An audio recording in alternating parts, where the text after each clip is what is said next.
ನಮಸ್ಕಾರ ವೀಕ್ಷಕರೇ, ನಾನು ಹರಿಹರಪುರ ಮಂಜುನಾಥ್. ನಮ್ಮ ವಾಹಿನಿಯಲ್ಲಿ ಶ್ರೀದೇವಿಯವರನ್ನು ಕುರಿತಂತೆ ಈಗಾಗಲೇ 6 ಸಂಚಿಕೆಗಳು ಬಂದಿವೆ. ಇದು 7ನೇ ಸಂಚಿಕೆ.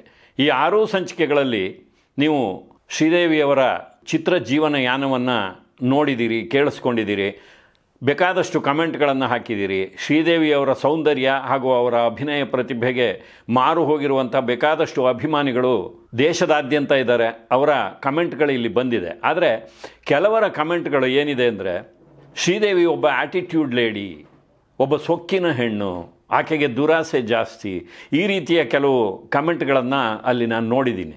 ಒಬ್ಬರ ಬಗ್ಗೆ ಕಮೆಂಟ್ ಪಾಸ್ ಮಾಡೋದು ಬಹಳ ಸುಲಭ.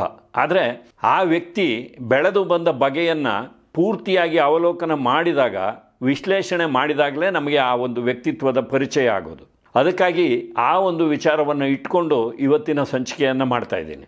ನೋಡಿ, ಆ್ಯಟಿಟ್ಯೂಡ್ ಲೇಡಿ ಅಂದರೆ ಅವರು ಯಾವುದೋ ಒಂದು ರೀತಿ ಧೋರಣೆ, ರಿಸರ್ವ್ ಆಗಿರ್ತಾರೆ, ಒಂದು ರೀತಿ ಆರೋಗ್ಯಂಟ್ ಆಗಿರ್ತಾರೆ, ಈ ಥರದ ಒಂದಿಷ್ಟು ಭಾವನೆಗಳಿದೆ. ಆದರೆ ಹಿಂದಿನ ಸಂಚಿಕೆಯಲ್ಲೇ ನಾನು ಹೇಳಿದ್ದೀನಿ, ಶ್ರೀದೇವಿಯವರ ಜೊತೆ ಕೆಲಸ ಮಾಡಿರುವಂಥ ನೃತ್ಯ ನಿರ್ದೇಶಕರು, ನಿರ್ದೇಶಕಿಯರು, ಚಿತ್ರ ನಿರ್ದೇಶಕರು, ಜೊತೆಗೆ ಅವರ ಜೊತೆ ತೆರೆಯನ್ನು ಹಂಚಿಕೊಂಡಿರುವಂಥ ಸಹ ಕಲಾವಿದರು, ಚಿತ್ರತಂಡದವರು ಎಲ್ಲರೂ ಶ್ರೀದೇವಿಯವರ ವೃತ್ತಿಪರತೆಯ ಬಗ್ಗೆ ಹೇಳಿದ್ದಾರೆ ಹೊರತು ಆಕೆಯ ಆ್ಯಟಿಟ್ಯೂಡ್ ಬಗ್ಗೆ ಎಲ್ಲಿಯೂ ಹೇಳಿಲ್ಲ ಅಂದ ತಕ್ಷಣ ಆ ಥರದ್ದು ನಡೆದಿಲ್ಲ ಅಂತಲ್ಲ, ನಡೆದಿರಬಹುದು. ಆದರೆ ಇಲ್ಲಿ ಎಲ್ಲಾದರೂ ಒಂದು ಕಡೆ ಎಲ್ಲಾದರೂ ಅದರ ಕುರುಹು ಇರಬೇಕಾಗಿತ್ತಲ್ಲ, ಆ ಥರದ್ದು ಯಾವುದೂ ಇಲ್ಲ. ಅವರು ಯಾವುದೇ ಒಬ್ಬ ನಿರ್ಮಾಪಕನನ್ನು ಗೋಳಾಡಿಸಿದ್ದಾಗಲಿ, ಡೇಟ್ಗಳನ್ನು ಕೊಟ್ಟು ತಡವಾಗಿ ಬಂದಿದ್ದಾಗಲಿ, ಅಥವಾ ನನಗೆ ಕ್ಯಾರವಾನ್ ಬೇಕು, ನನಗೆ ಅದೇ ಬೇಕು, ನನಗೆ ಇದೇ ಬೇಕು ಅಂತ ಹೇಳಿದ್ದಾಗಲಿ ಇಲ್ಲ.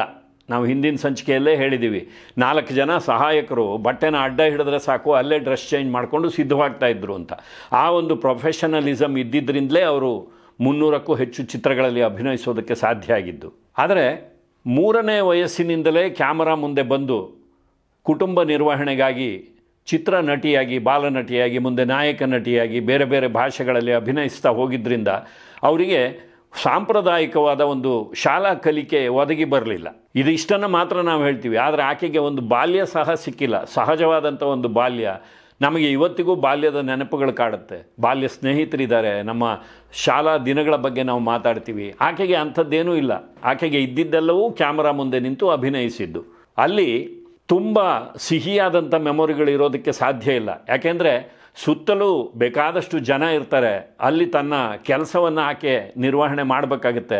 ಅದಕ್ಕಾಗಿ ಸಾಕಷ್ಟು ಮಾತುಗಳನ್ನು ಕೇಳಬೇಕಾಗಿ ಬರುತ್ತೆ, ಸಿದ್ಧತೆ ಮಾಡ್ಕೋಬೇಕಾಗಿ ಬರುತ್ತೆ. ಇಂಥ ಒಂದು ಪರಿಸರದಲ್ಲಿ ಬೆಳೆದಂಥ ಹೆಣ್ಣು ಮಗಳ ಸ್ವಭಾವವನ್ನು ಅರ್ಥ ಮಾಡ್ಕೊಳ್ಳೋದಕ್ಕೆ ನಾವು ಪ್ರಯತ್ನ ಪಡಬೇಕೇ ಹೊರತು ಅವರ ಬಗ್ಗೆ ಕಮೆಂಟ್ ಪಾಸ್ ಮಾಡೋದಲ್ಲ. ಇನ್ನು ಆಕೆ ಸೊಕ್ಕಿನ ಹೆಣ್ಣು, ದುರಾಸೆ ಜಾಸ್ತಿ ಅನ್ನುವ ಕಮೆಂಟ್ಗಳಿದೆಯಲ್ಲ, ಈ ಮಾತಿಗೆ ಬಂದರೆ ಒಬ್ಬ ಸೂಪರ್ ಸ್ಟಾರಿಣಿಯಾಗಿ ತನ್ನಿಂದಲೇ ಚಿತ್ರ ಗೆಲ್ಲುತ್ತೆ ಅನ್ನುವಂಥ ಒಂದು ಹಂತಕ್ಕೆ ಬಂದಾಗ ಆಕೆ ಅದಕ್ಕೆ ತಕ್ಕುದಾದಂಥ ಹಣವನ್ನು ಕೇಳೋದರಲ್ಲಿ ಏನು ತಪ್ಪಿದೆ? ರಾಜೇಶ್ ಖನ್ನಾ ಅವರಾಗಲಿ, ಅಮಿತಾಬ್ ಬಚ್ಚನ್ ಅವರಾಗಲಿ ಸೂಪರ್ ಸ್ಟಾರ್ ಆದ ಮೇಲೆ ಒಂದೊಂದು ಚಿತ್ರಕ್ಕೂ ತಮ್ಮ ಸಂಭಾವನೆಯನ್ನು ಹೆಚ್ಚಿಸ್ಕೋತಾ ಹೋಗ್ತಾರೆ. ಹಾಗೆ ಶ್ರೀದೇವಿ ಸಹ ತಮ್ಮ ಸಂಭಾವನೆಯನ್ನು ಹೆಚ್ಚಿಸ್ಕೊಂಡಿದ್ದಾರೆ ಹೊರತು ಅದಕ್ಕೆ ದುರಾಸೆ ಅಂತ ಕರೆಯೋದು ತಪ್ಪು. ತಮ್ಮ ಕೆಲಸಕ್ಕೆ ಅವರು ಒಂದು ಪ್ರತಿಫಲವನ್ನು, ಒಂದು ಫೀಸನ್ನು ಕೇಳ್ತಾರೆ ಅಷ್ಟೇ. ಯಶ್ ಚೋಪ್ರಾ ಅವರು ಕೆಲವು ಚಿತ್ರಗಳ ಒಂದು ಸೋಲಿನಿಂದ ಕಂಗೆಟ್ಟಿದ್ದಾಗ ಶ್ರೀದೇವಿಯವರ ಒಂದು ಮಾರ್ಕೆಟ್ ನಡೀತಾ ಇದ್ದದ್ದನ್ನು ನೋಡಿ ಅವರನ್ನು ಚಾಂದಿನಿ ಚಿತ್ರದಲ್ಲಿ ಕ್ಯಾಸ್ಟ್ ಮಾಡಿದ್ರಿಂದಾಗಿ ಮತ್ತೆ ಅವರು ಹಳಿಗೆ ಬರೋದಕ್ಕೆ ಅನುಕೂಲ ಆಯಿತು. ಹೀಗೆ ಬೇಕಾದಷ್ಟು ಚಿತ್ರಗಳು ಯಶಸ್ಸನ್ನು ಗಳಿಸಿವೆ. ಅದಕ್ಕೆ ಶ್ರೀದೇವಿಯವರ ಉಪಸ್ಥಿತಿ ಕೂಡ ಕಾರಣವಾಗಿದೆ. ಹಾಗಾಗಿ ಅವರು ಕೇಳುವ ಫೀಸನ್ನು ದುರಾಸೆ ಅಂತ ಹೇಳೋದಲ್ಲ. ಇನ್ನು ನೀವು ಅದರ ಆಚೆಗೆ ನೋಡಿದ್ರೂ ಸಹ ಆಕೆ ತನ್ನ ತಾಯಿಗೆ ಅನಾರೋಗ್ಯವಾದಾಗ ಚಿತ್ರ ಜೀವನದ ಉತ್ತುಂಗದಲ್ಲಿದ್ದಂಥ ಕಾಲ. ಆ ದಿನಗಳಲ್ಲಿ ಆಕೆಗೆ ಹಣದ ಸಹಾಯ ಇದ್ದಿದ್ದರಿಂದ ಯಾರನ್ನೋ ಕಳಿಸಿ ಚಿಕಿತ್ಸೆ ಕೊಡಿಸಬಹುದಾಗಿತ್ತು. ಮುಖ್ಯವಾಗಿ ವಿದೇಶಕ್ಕೆ ಕರ್ಕೊಂಡು ಹೋಗಿ ಚಿಕಿತ್ಸೆ ಕೊಡಿಸ್ಬೇಕಾಗೇ ಇರಲಿಲ್ಲ, ಇಲ್ಲೇ ಮಾಡಬಹುದಾಗಿತ್ತು. ಆದರೆ ತಾಯಿಯ ಮೇಲಿನ ಒಂದು ಪ್ರೀತಿಯಿಂದಾಗಿ ಆಕೆ ತನ್ನ ಗಂಡನ ಸಹಾಯದಿಂದ ವಿದೇಶಕ್ಕೆ ಹೋಗಿ ತನ್ನ ಚಿತ್ರ ಜೀವನವನ್ನು ಸದ್ಯಕ್ಕೆ ಯಾವುದೇ ಒಂದು ಚಿತ್ರದಲ್ಲಿ ತೊಡಗಿಕೊಳ್ಳದೆ ಅಲ್ಲಿ ಹೋಗಿ ಆಕೆಗೆ ಒಂದು ಚಿಕಿತ್ಸೆಯನ್ನು ಕೊಡಿಸ್ತಾರೆ. ಅಲ್ಲಿ ಕೂಡ ಒಬ್ಬ ಗಟ್ಟಿಗಿತ್ತಿ ಹೆಣ್ಣಾಗಿ ನಿಲ್ತಾರೆ. ಅಂದರೆ ಅಲ್ಲಿನ ವೈದ್ಯರ ನಿರ್ಲಕ್ಷ್ಯದಿಂದ ತಾಯಿ ಮರಣ ಹೊಂದಿದಾಗ ಅದರ ವಿರುದ್ಧ ಕೂಡ ಬಡಿದಾಡ್ತಾರೆ. 12 ಕೋಟಿ ರೂಪಾಯಿಗಳ ಪರಿಹಾರವನ್ನು ಪಡಿತಾರೆ. ಈ ಒಂದು ಘಟನೆಯಿಂದಾಗಿ ಅಮೆರಿಕ ಸರ್ಕಾರವೇ ಯಾವುದೇ ವೈದ್ಯಕೀಯ ಸಂಸ್ಥೆಗಳು ಮಾಡಿರುವಂಥ ಇಂಥ ಕೆಲಸಗಳನ್ನು ಕೂಡ ಇಂಥ ಪ್ರಕರಣಗಳನ್ನು ಕೂಡ ದಾಖಲಿಸಬೇಕು, ಬಹಿರಂಗಪಡಿಸಬೇಕು ಅನ್ನುವಂಥ ಒಂದು ಕಾನೂನನ್ನು ತರ್ತಾರೆ. ಇದೆಲ್ಲವೂ ಶ್ರೀದೇವಿಯವರು ಗಟ್ಟಿತನದಿಂದ ನಿಂತಿದ್ದರಿಂದ ಆಗಿರೋದು. ನೋಡಿ, ಶ್ರೀದೇವಿಯವರು ಎಂಥ ಗಟ್ಟಿಗಿತ್ತಿ ಅನ್ನೋದಕ್ಕೆ ಅವರ ಬಗ್ಗೆ 2 ಜೀವನ ಚಿತ್ರಗಳು ಬಂದಿದೆ. ಒಂದು ಲಲಿತಾ ಅಯ್ಯರ್ ಅವರು ಬರೆದಿರುವಂಥ ಶ್ರೀದೇವಿ ಕ್ವೀನ್ ಆಫ್ ಹಾರ್ಟ್ಸ್, ಅಂದರೆ ಹೃದಯಗಳ ರಾಣಿ. ಇನ್ನೊಂದು ಸತ್ಯಾರ್ಥ ನಾಯಕ್ ಅವರು ಬರೆದಿರುವಂಥ Sridevi the eternal screen goddess, ಅಂದರೆ ತೆರೆಯ ಮೇಲಿನ ಅಮರ ದೇವತೆ. ಈ 2 ಜೀವನ ಚಿತ್ರಗಳನ್ನು ಓದಿದಾಗ ಶ್ರೀದೇವಿಯವರ ವ್ಯಕ್ತಿತ್ವ ಎಂಥದ್ದು ಅನ್ನೋದು ನಮ್ಮ ಅರಿವಿಗೆ ಬರುತ್ತೆ. ಬಾಲ್ಯದಿಂದಲೇ ತೆರೆಯ ಮೇಲೆ ಅಭಿನಯಿಸ್ತಾ ಬಂದಂಥ ಶ್ರೀದೇವಿಯವರು ನೋಡಿ, ಯಾವುದೇ ಒಂದು ಮಾಡೆಲಿಂಗ್ನ ತರಬೇತಿ ಇಲ್ಲದೇ ಇದ್ದರೂ ಸಹ ಎಷ್ಟೋ ಫ್ಯಾಷನ್ ಮ್ಯಾಗಝೈನ್ಗಳಿಗೆ ಮುಖಪುಟಕ್ಕೆ ತಾರೆಯಾಗಿ ಎಷ್ಟೋ ಬಾರಿ ಅವರು ಪ್ರಕಟವಾಗಿರೋದುಂಟು. ಅದಲ್ಲದೆ ಫ್ಯಾಷನ್ ಪ್ರಾಡಕ್ಟ್ಗಳಾಗಲಿ ಅಥವಾ ಜ್ಯುವೆಲರಿಗಳಾಗಲಿ ಇವುಗಳಿಗೆ ಒಬ್ಬ ಜಾಹೀರಾತುದಾರಿಣಿಯಾಗಿ ಕೂಡ ಅವರು ಕಾಣಿಸಿಕೊಂಡಿರುವಂಥ ಉದಾಹರಣೆಗಳು ಉಂಟು. ಅವರ ಚಿತ್ರ ಜೀವನ ಯಾನದಲ್ಲಿ 2 ಬಾರಿ ಹಿಂದಿ ಚಿತ್ರಗಳಿಗಾಗಿಯೇ ಅವರಿಗೆ ಫಿಲ್ಮ್ಫೇರ್ ಪ್ರಶಸ್ತಿ ಲಭ್ಯವಾಗಿದೆ. ಇನ್ನು ದಕ್ಷಿಣದ ಚಿತ್ರಗಳಿಗಾಗಿ 2 ಬಾರಿ ಫಿಲ್ಮ್ಫೇರ್ ಪ್ರಶಸ್ತಿಗಳು ಲಭ್ಯವಾಗಿದೆ. ಇದಲ್ಲದೆ 1 ಬಾರಿ ಜೀವಮಾನ ಸಾಧನೆಗಾಗಿ ಕೂಡ ಫಿಲ್ಮ್ಫೇರ್ ಪ್ರಶಸ್ತಿಯನ್ನು ಪಡೆದಿದ್ದಾರೆ. ಇದರ ಜೊತೆಗೆ 2013ರಲ್ಲಿ ಭಾರತ ಸರ್ಕಾರ ಅವರಿಗೆ ಪದ್ಮಶ್ರೀ ಪ್ರಶಸ್ತಿಯನ್ನು ಕೊಡಮಾಡಿದೆ. 2017ರಲ್ಲಿ ತೆರೆಗೆ ಬಂದ ಮಾಮ್ ಚಿತ್ರ, ಒಬ್ಬ ತಾಯಿಯಾಗಿ ತನ್ನ ಮಕ್ಕಳಿಗಾಗಿ ಆಕೆ ಹೇಗೆ ಕಾಲೂರಿ ನಿಲ್ತಾಳೆ ಅನ್ನುವಂಥ ಒಂದು ಅದ್ಭುತವಾದ ಕಥಾನಕ ಮಾಮ್ ಚಿತ್ರ. ಆ ಚಿತ್ರದ ಅಭಿನಯಕ್ಕಾಗಿ ಅವರಿಗೆ 2018ರಲ್ಲಿ ಮರಣೋತ್ತರವಾಗಿ ಶ್ರೇಷ್ಠ ನಟಿ ಪ್ರಶಸ್ತಿ, ರಾಷ್ಟ್ರೀಯ ಪ್ರಶಸ್ತಿ ಲಭ್ಯವಾಗುತ್ತೆ. ಇದರ ಜೊತೆಗೆ ಅವರು ಖುದಾಗವ ಅಮಿತಾಬ್ ಬಚ್ಚನ್ ಅವರ ಜೊತೆಗಿನ ಚಿತ್ರ, ಅದು ಅಫ್ಘಾನಿಸ್ತಾನದಲ್ಲಿ ಸಾಕಷ್ಟು ಚಿತ್ರೀಕರಣ ಆದಂಥ ಒಂದು ಚಿತ್ರ, ಬಾಕ್ಸ್ ಆಫೀಸ್ನಲ್ಲಿ ಕೂಡ ಯಶಸ್ಸನ್ನು ಕಂಡಂಥ ಚಿತ್ರ. ಆ ಚಿತ್ರದ ಅಭಿನಯಕ್ಕಾಗಿ ಅವರಿಗೆ ಆರ್ಡರ್ ಆಫ್ ಅಫ್ಘಾನಿಸ್ತಾನ್ ಎನ್ನುವ ಒಂದು ಪ್ರಶಸ್ತಿಯನ್ನು ಅಲ್ಲಿನ ಚಿತ್ರಪ್ರೇಮಿಗಳು ಕೊಡಮಾಡಿದ್ದಾರೆ. ಇನ್ನು ದಕ್ಷಿಣ ಭಾರತದಲ್ಲಿ ಅವರಿಗೆ ANR ಪ್ರಶಸ್ತಿ ಕೂಡ ಲಭ್ಯವಾಗಿದೆ. ಸಿಂಗಪೂರ್ನಲ್ಲಿರುವಂಥ ಮೇಡಮ್ ಟುಸೇಡ್ ಈ ಮೇಣದಲ್ಲಿ ಪ್ರತಿರೂಪಗಳನ್ನು, ಸೆಲೆಬ್ರಿಟಿಗಳ ಪ್ರತಿರೂಪಗಳನ್ನು ಸ್ಥಾಪನೆ ಮಾಡಿದಾರಲ್ಲ, ಆ ಒಂದು ಮ್ಯೂಸಿಯಂನಲ್ಲಿ 2019ರಲ್ಲಿ ಶ್ರೀದೇವಿಯವರ ಒಂದು ಪ್ರತಿರೂಪವನ್ನು ಅನಾವರಣ ಮಾಡ್ತಾರೆ. ಅದು ಮಿಸ್ಟರ್ ಇಂಡಿಯಾ ಚಿತ್ರದ ಹವಾ ಹವಾಯಿ ಎನ್ನುವ ಆ ಒಂದು ಗೀತೆಯಲ್ಲಿ ಅವರು ಧರಿಸಿದ್ದಂಥ ಒಂದು ಕಾಸ್ಟ್ಯೂಮಿನ ಒಂದು ರೂಪವನ್ನು ಅಲ್ಲಿ ವ್ಯಾಕ್ಸ್ನಲ್ಲಿ ಮಾಡಿಟ್ಟಿದ್ದಾರೆ. ಇದು ಶ್ರೀದೇವಿಯವರಿಗೆ ಸಂದಿರುವಂಥ ಗೌರವಗಳು. ಇದಲ್ಲದೆ ಇವತ್ತಿಗೂ ಅವರು ಜನಮಾನಸದಲ್ಲಿ ಹಚ್ಚ ಹಸಿರಾಗಿದ್ದಾರೆ. ಇವತ್ತಿನ ಯಶಸ್ವಿ ಕಲಾವಿದರು ಶ್ರೀದೇವಿಯವರ ಬಗ್ಗೆ ಏನು ಹೇಳ್ತಾರೆ ಇಷ್ಟು ವರ್ಷಗಳಾದ ಮೇಲೂ ಕೂಡ? ನೋಡಿ, ಪ್ರಿಯಾಂಕಾ ಚೋಪ್ರಾ ಅವರು ಹಿಂದಿ ಚಿತ್ರರಂಗವಲ್ಲದೆ ಹಾಲಿವುಡ್ಗೆ ಕೂಡ ಹೋಗಿ ಬಂದಿರುವಂಥವರು, ಇವತ್ತಿಗೂ ಅಲ್ಲಿ ವೆಬ್ ಸೀರೀಸ್ಗಳಲ್ಲಿ, ಸಿನಿಮಾಗಳಲ್ಲಿ ಅಭಿನಯಿಸ್ತಾ ಇರುವಂಥವರು, ಒಬ್ಬ ಯಶಸ್ವಿ ಕಲಾವಿದೆ. ಅವರು ನನಗೆ ಶ್ರೀದೇವಿಯವರು ಸ್ಫೂರ್ತಿ ಅಂತ ಹೇಳ್ಕೊಂಡಿದ್ದಾರೆ. ಜೊತೆಗೆ Sridevi is not replaced by anyone, ಅಂದರೆ ಶ್ರೀದೇವಿಯವರ ನಂತರ ಅವರ ಜಾಗಕ್ಕೆ ಮತ್ತೆ ಯಾವ ಕಲಾವಿದರು ಬರಲಿಲ್ಲ. ನಿಮಗೆ ರಾಜೇಶ್ ಖನ್ನಾ ಅವರು ಚಿತ್ರಜೀವನದಲ್ಲಿ ಒಂದು ಇಳಿಜಾರನ್ನು ಕಂಡ ಮೇಲೆ ಆ ಸ್ಥಾನಕ್ಕೆ ಅಮಿತಾಬ್ ಬಚ್ಚನ್ ಅವರು ಬಂದರು. ಹಾಗೆ ಶ್ರೀದೇವಿಯವರ ಸ್ಥಾನಕ್ಕೆ ಮತ್ತೊಬ್ಬ ಆಕೆಯ ರೀತಿಯ ಕಲಾವಿದೆ ಬರಲೇ ಇಲ್ಲ. ಇವತ್ತಿಗೂ ಒಬ್ಬ ಬಾಕ್ಸ್ ಆಫೀಸ್ ಕಲಾವಿದರಾಗಿರುವ ಶಾರುಖ್ ಖಾನ್ ಅವರು ಸಹ ಶ್ರೀದೇವಿಯವರ ಬಗ್ಗೆ ನಾನು ಅಭಿನಯದಲ್ಲಿ ಅವರನ್ನು ನೋಡಿ ಎಷ್ಟೋ ಕಲಿತಿದ್ದುಂಟು ಅಂತ ಹೇಳಿದ್ದಾರೆ. ಮತ್ತೊಬ್ಬ ಯಶಸ್ವಿ ಕಲಾವಿದರು ಇವತ್ತಿಗೂ ಚಲಾವಣೆಯಲ್ಲಿರುವವರು ಸಲ್ಮಾನ್ ಖಾನ್ ಅವರು ಒಂದು ಅದ್ಭುತವಾದ ಮಾತನ್ನು ಹೇಳಿದ್ದಾರೆ. Sridevi is bigger than Khans, Kapoors and Kumars ಅಂತ. ಅಂದರೆ ಹಿಂದಿ ಚಿತ್ರರಂಗದ ಇತಿಹಾಸವನ್ನು ನೋಡಿದವರಿಗೆ ಸಲ್ಮಾನ್ ಖಾನ್, ಶಾರುಖ್ ಖಾನ್, ಅಮೀರ್ ಖಾನ್, ಹೀಗೆ ಖಾನ್ ಸಂಪ್ರದಾಯ ಒಂದು ಯಾವ ರೀತಿಯಲ್ಲಿ ಯಶಸ್ಸನ್ನು ಕಂಡಿದೆ ಅನ್ನೋದನ್ನ ನೋಡಿದ್ದೀವಿ. ಇನ್ನು ರಾಜ್ ಕಪೂರ್ ಅವರ ಕುಟುಂಬ ಯಾವ ರೀತಿ ಕಪೂರ್ ಕುಟುಂಬ ಚಿತ್ರರಂಗದಲ್ಲಿ ಸಾಧನೆಯನ್ನು ಮಾಡಿದೆ ಅನ್ನೋದನ್ನು ನೋಡಿದ್ದೀವಿ.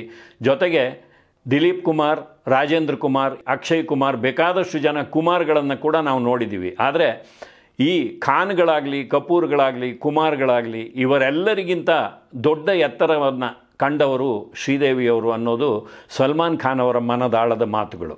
ಎಂಥ ಕಲಾವಿದ ಆದರೂ ಸಹ ಒಂದು ಕಾಲಘಟ್ಟದಲ್ಲಿ ಅವರ ಚಿತ್ರ ಜೀವನದಲ್ಲಿ ಒಂದು ಇಳಿಜಾರನ್ನು ನೋಡಲೇಬೇಕಾಗತ್ತೆ. ಎಲ್ಲ ಯಶಸ್ಸಿನ ತುತ್ತ ತುದಿಯನ್ನು ತಲುಪ್ತಾರೆ, ಗೌರೀಶಂಕರವನ್ನು ಹತ್ತಿದವರು ಕೊನೆಗೆ ಅಲ್ಲಿಂದ ಇಳಿಲೇಬೇಕು. ಹಾಗೆ ಶ್ರೀದೇವಿಯವರು ಕೂಡ ತಮ್ಮ ಚಿತ್ರಜೀವನದಲ್ಲಿ ಸಾಕಷ್ಟು ಏಳು ಬೀಳುಗಳನ್ನು ಕಂಡಿದ್ದಾರೆ. 1986ರಲ್ಲಿ ನಾಗಿನ್ ಚಿತ್ರದ ಮತ್ತೊಂದು ಅವತರಣಿಕೆ ಬರುತ್ತೆ. ಹಾವನ್ನು ಮನುಷ್ಯ ರೂಪದಲ್ಲಿ ತೋರಿಸುವಂಥ ಚಿತ್ರ. ಆ ಕಥೆಗಳು ಬೇಕಾದಷ್ಟು ಯಶಸ್ಸನ್ನು ಕಂಡಿದೆ. ಈ ಚಿತ್ರ 13 ಕೋಟಿ ರೂಪಾಯಿಗಳನ್ನು ಆವತ್ತಿನ ಕಾಲಕ್ಕೆ ಗಳಿಕೆ ಮಾಡಿತ್ತು. ಆದರೆ 3 ವರ್ಷಗಳ ನಂತರ ನಿಗಾಹೆ ಎನ್ನುವ ನಗೀನಾ ಪಾರ್ಟ್ 2 ಸಿನಿಮಾ ಬರುತ್ತೆ. ಆ ಚಿತ್ರ ಬಾಕ್ಸ್ ಆಫೀಸ್ನಲ್ಲಿ ಮಕಾಡೆ ಮಲಗುತ್ತೆ. ಅಮಿತಾಬ್ ಬಚ್ಚನ್ ಅವರ ಚಿತ್ರಜೀವನದ ಮೊದಲ ಇನ್ನಿಂಗ್ಸ್ನ ಕೊನೆಯ ಹಂತದಲ್ಲಿ ಖುದಾಗವಾ, ಇನ್ಕ್ವಿಲಾಬ್, ಆಖರಿ ರಾಸ್ತಾ ಈ ಚಿತ್ರಗಳಲ್ಲಿ ಶ್ರೀದೇವಿಯವರು ಅವರಿಗೆ ನಾಯಕಿಯರಾಗ್ತಾರೆ. ಅಲ್ಲಿ ಕೂಡ ಸಾಕಷ್ಟು ಯಶಸ್ಸನ್ನು ಕಾಣ್ತಾರೆ. ಇನ್ನು ತಾವು ಬೆಳಕಿಗೆ ಬಂದಂಥ ದಕ್ಷಿಣದ ಚಿತ್ರರಂಗದ ವಿಚಾರಕ್ಕೆ ಬಂದರೆ 1983ರಲ್ಲಿ ಹಾಗೂ 1986ರಲ್ಲಿ ಕನ್ನಡಿಗರಾದ ದ್ವಾರಕೀಶ್ ಅವರ ನಿರ್ಮಾಣದ ರಜನಿಕಾಂತ್ ಅವರು ನಾಯಕರಾಗಿದ್ದ 2 ತಮಿಳು ಚಿತ್ರಗಳು, ಒಂದು ಅಡುತ್ತ ವಾರಸು, ಇನ್ನೊಂದು ನಾನು ಅಡಿಮೈ ಇಲ್ಲೈ. ಈ 2 ಚಿತ್ರಗಳ ನಂತರ ಅವರು ಮತ್ತೆ ತಮಿಳು ಚಿತ್ರದಲ್ಲಿ ಕಾಣಿಸ್ಕೊಂಡಿದ್ದು 2015ರಲ್ಲಿ ವಿಜಯ್ ನಾಯಕರಾಗಿದ್ದಂಥ ಪುಲಿ ಚಿತ್ರದಲ್ಲಿ. ಆ ಚಿತ್ರದಲ್ಲಿ ನಮ್ಮ ಕಿಚ್ಚ ಸುದೀಪ್ ಅವರು ಅಭಿನಯಿಸಿದರು. ಅದೇ ಅವರ ಕೊನೆಯ ತಮಿಳು ಚಿತ್ರ. ಇನ್ನು 1996ರಲ್ಲಿ ಮಲಯಾಳಂನಲ್ಲಿ ತೆರೆಗೆ ಬಂದ ದೇವರಾಗಂ ಅವರ ಕೊನೆಯ ಮಲಯಾಳಿ ಚಿತ್ರ. ತೆಲುಗು ಚಿತ್ರರಂಗದ ವಿಚಾರಕ್ಕೆ ಬಂದರೆ ಈಗಾಗಲೇ ನಾವು ಅವರ ಕ್ಷಣ ಕ್ಷಣಂ, ಜಗದೇಕ ವೀರುಡು, ಅತಿಲೋಕ ಸುಂದರಿ, ಗೋವಿಂದ ಗೋವಿಂದ ಈ ಚಿತ್ರಗಳ ಬಗ್ಗೆ ಹೇಳಿದ್ದೀವಿ. ಇದಲ್ಲದೆ 1994ರಲ್ಲಿ ಚಿರಂಜೀವಿ ಅವರ ಜೊತೆಗೆ SP ಪರಶುರಾಮ್ ಚಿತ್ರದಲ್ಲಿ ಕಾಣಿಸ್ಕೊಳ್ತಾರೆ. ಇದಾದ ಮೇಲೆ ಅವರು ತೆಲುಗು ಚಿತ್ರರಂಗದಲ್ಲಿ ಕಾಣಿಸಿಕೊಂಡಂಥ ಉದಾಹರಣೆಗಳಿಲ್ಲ. ತಾಯಿಯ ಇಚ್ಛೆಗೆ ವಿರೋಧವಾಗಿ ವಿವಾಹಿತನನ್ನು ಮದುವೆಯಾದರೂ ಕೂಡ ಶ್ರೀದೇವಿಯವರು ಮದುವೆಯ ನಂತರ ಯಾವುದೇ ಒಂದು ವಿವಾದಗಳಲ್ಲಿ ಸಿಕ್ಕಿ ಹಾಕಿಕೊಳ್ಳಲಿಲ್ಲ. ಇಬ್ಬರು ಮಕ್ಕಳ ತಂದೆಯಾದ ಬೋನಿ ಕಪೂರ್ ಅವರನ್ನು ವಿವಾಹವಾದ ಮೇಲೆ ಇವರಿಗೆ 2 ಮಕ್ಕಳು ಹುಟ್ಟುತ್ತಾರೆ. ಆ 2 ಮಕ್ಕಳನ್ನು ಚೆನ್ನಾಗಿ ಸಾಕ್ತಾರೆ. ಒಂದು ರೀತಿಯಲ್ಲಿ ಶ್ರೀದೇವಿಯವರು ಒಬ್ಬ ಕುಟುಂಬ ಮಹಿಳೆ. ತಮ್ಮ ಚಿತ್ರಜೀವನದ ಜೊತೆಯಲ್ಲಿ ಕುಟುಂಬವನ್ನು ಕಾಪಾಡಿಕೊಂಡು ಬಂದಿರುವಂಥವರು. ಆದರೆ ಅವರ ಅಂತ್ಯ ಮಾತ್ರ ದಾರುಣವಾಗಿ ಸಂಭವಿಸುತ್ತೆ. ಆ ವಿಚಾರವಾಗಿ ಮುಂದಿನ ಸಂಚಿಕೆಯಲ್ಲಿ ಹೇಳ್ತೀನಿ. ನಾನು ಆಗಲೇ ಹೇಳಿದ ಹಾಗೆ ಎಲ್ಲ ಕಲಾವಿದರಿಗೂ ಒಂದು ಬ್ಯಾಡ್ ಪ್ಯಾಚ್ ಅಂತ ಇರುತ್ತೆ. ಶ್ರೀದೇವಿಯವರಿಗೆ ಅಂಥದ್ದೇನೂ ಇರಲಿಲ್ಲ. ಯಾಕೆಂದರೆ ಅವರು ಒಂದು ಬಾರಿ ಏರುಮುಖವಾಗಿ ಚಿತ್ರರಂಗದಲ್ಲಿ ಯಶಸ್ಸನ್ನು ಕಂಡ ಮೇಲೆ ಸಾಕಷ್ಟು ಎತ್ತರಕ್ಕೆ ಏರ್ತಾರೆ. ಆದರೆ ಮಧ್ಯದಲ್ಲಿ ತಾಯಿಯ ಅನಾರೋಗ್ಯದಿಂದಾಗಿ ಒಂದಿಷ್ಟು ಬ್ರೇಕ್ ತೆಗೆದುಕೊಳ್ತಾರೆ. ಅದಾದ ಮೇಲೆ ಸಂಸಾರವನ್ನು ಕಟ್ಟಿಕೊಳ್ಳುವ ಸಲುವಾಗಿ ಕೂಡ ಚಿತ್ರರಂಗದಿಂದ ಒಂದಿಷ್ಟು ದೂರ ಇರ್ತಾರೆ. ಇಷ್ಟಾಗಿ ಸಹ ಅವರು ಕಮ್ಬ್ಯಾಕ್ ಮಾಡಿದಂಥ ಚಿತ್ರ 2012ರಲ್ಲಿ ಇಂಗ್ಲೀಷ್ ಚಿತ್ರ, ಅದು ಕೂಡ ಸಾಕಷ್ಟು ಹೆಸರನ್ನು ಹಾಗೂ ಯಶಸ್ಸನ್ನು ಕಾಣುತ್ತೆ. ಅಲ್ಲಿ ಒಬ್ಬ ಮಧ್ಯಮ ವರ್ಗದ ಮಹಿಳೆ ತನ್ನ ಪತಿ ಹಾಗೂ ಮಕ್ಕಳಿಂದಲೇ ಇಂಗ್ಲೀಷ್ ಭಾಷೆಯ ಪರಿಪೂರ್ಣವಾದ ಜ್ಞಾನ ಇಲ್ಲದೇ ಇರೋದಕ್ಕೆ ಗೇಲಿಗೆ ಒಳಗಾಗೋದು, ಅದರಿಂದಾಗಿ ಒಂದು ರೀತಿಯಲ್ಲಿ ಕೀಳರಿಮೆಯನ್ನು ಅನುಭವಿಸೋದು, ಮುಂದೆ ತನ್ನದೇ ಒಂದು ಸಾಮರ್ಥ್ಯದಿಂದ ಅವರೆಲ್ಲರ ದೃಷ್ಟಿಯಲ್ಲಿ ಸೈ ಅನ್ನಿಸ್ಕೊಳ್ಳೋದು, ಅಂಥ ಒಂದು ಕಥಾನಕವನ್ನು ಹೊಂದಿದ್ದಂಥ ಚಿತ್ರ. ಆ ಚಿತ್ರದ ನಂತರ 2017ರಲ್ಲಿ ತೆರೆಗೆ ಬಂದಿದ್ದು ಅವರ ಮಾಮ್ ಚಿತ್ರ. ಆ ಚಿತ್ರದ ಯಶಸ್ಸಿನ ಬಗ್ಗೆ ಈಗಾಗಲೇ ಹೇಳಿದ್ದೀನಿ. ಇನ್ನು 5 ದಶಕಗಳ ಕಾಲ ಅಂದರೆ ಹುಟ್ಟಿದ 3ನೇ ವರ್ಷದಿಂದ ಹಿಡಿದು ಕೊನೆಯುಸಿರೆಳೆಯುವವರೆಗೆ ಚಿತ್ರವನ್ನೇ ಸಿನಿಮಾವನ್ನೇ ಉಸಿರಾಡಿದಂಥ ಶ್ರೀದೇವಿಯವರು ಒಂದು ದಾರುಣ ಅಂತ್ಯವನ್ನು ಕಾಣಬೇಕಾಯಿತು. ಆ ವಿವರಗಳನ್ನು ಮುಂದಿನ ಸಂಚಿಕೆಯಲ್ಲಿ ಪರಿಸಮಾಪ್ತಿಯಾಗಿ ಆ ಒಂದು ಸಂಚಿಕೆಯನ್ನು ಅರ್ಪಿಸುವ ಮೂಲಕ ನಿಮಗೆ ಹೇಳ್ತೀನಿ. ನಮಸ್ಕಾರ.